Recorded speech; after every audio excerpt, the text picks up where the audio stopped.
A outra pergunta muito importante circulou abertamente que houve um corte de 30 bilhões, primeiro eram 30 bilhões na educação e depois era um corte de 30%. Primeiro falou-se que eram 30 bilhões, aí depois percebeu-se que não era. O orçamento da educação é em torno de 148 bilhões de reais. 148 bilhões de reais. O que estava sujeito a corte, e isso é importante entender também, dentro de cada um, como tem muito dinheiro carimbado, tem despesas que não são discricionárias, quando se fala em corte, é corte do discricionário. E o discricionário, num orçamento de 140 bilhões, 148 bilhões, que é o orçamento da educação, o discricionário são só 12 bilhões. São só 12 bilhões. Quer dizer, tem 130 e tantos bilhões lá que são realmente despesas que não podem ser mexidas.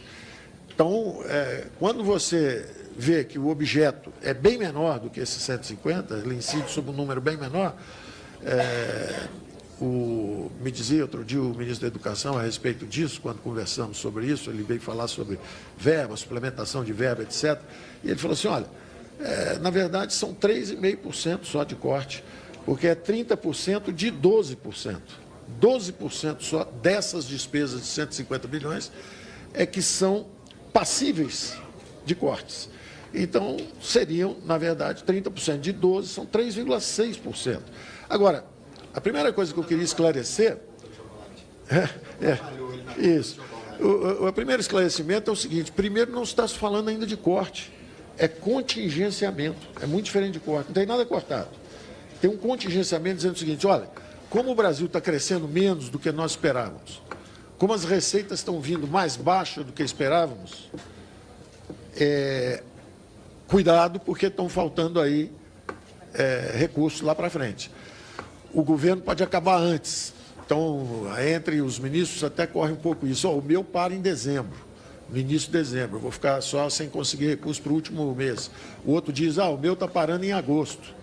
Então, as pessoas começam a se precaver, dizendo, olha, se as receitas estão vindo para baixo, é bom a gente começar a prestar atenção e nos precavermos que lá na frente pode haver corte. Por enquanto não é corte, tem que ficar muito claro isso. Inclusive, aconteceu algo interessante, foi justamente o seguinte, como a Petrobras está pagando uma multa agora, importante pelo problema da corrupção e de uma multa que nós sofremos lá fora, e todo o processo que nós sofremos uma interrogação jurídica muito forte da Securities Exchange Commission, a SEC americana, e no final eles condenaram a Petrobras a pagar.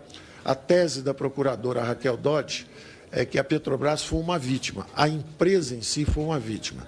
Quer dizer, quem estava lá dentro é que perpetrou os excessos, os desvios ou o que for, mas não a empresa em si seria uma vítima. Então, a empresa foi inocentada, isso foi importante porque as penalidades lá são muito pesadas e podiam custar o futuro da Petrobras. Então, a Petrobras, de certa forma, foi aliviada, agora foi condenada a pagar em torno de 600 milhões de dólares, são quase aí 3 bilhões de reais, são quase 3 bilhões de reais, de multa. E ela paga essa multa à União, e a União, então, tem que redirecionar esse dinheiro. Então, esse dinheiro, por exemplo, preferencialmente, por recomendação da própria procuradora Raquel Dodge, e isso seguramente vai ser muito bem aceito lá fora, por quem colocou a multa, esse dinheiro pode, por exemplo, ser redirecionado para a educação. Então, isso é algo que está sendo considerado também. Importante, então, essa diferença entre corte e contingenciamento.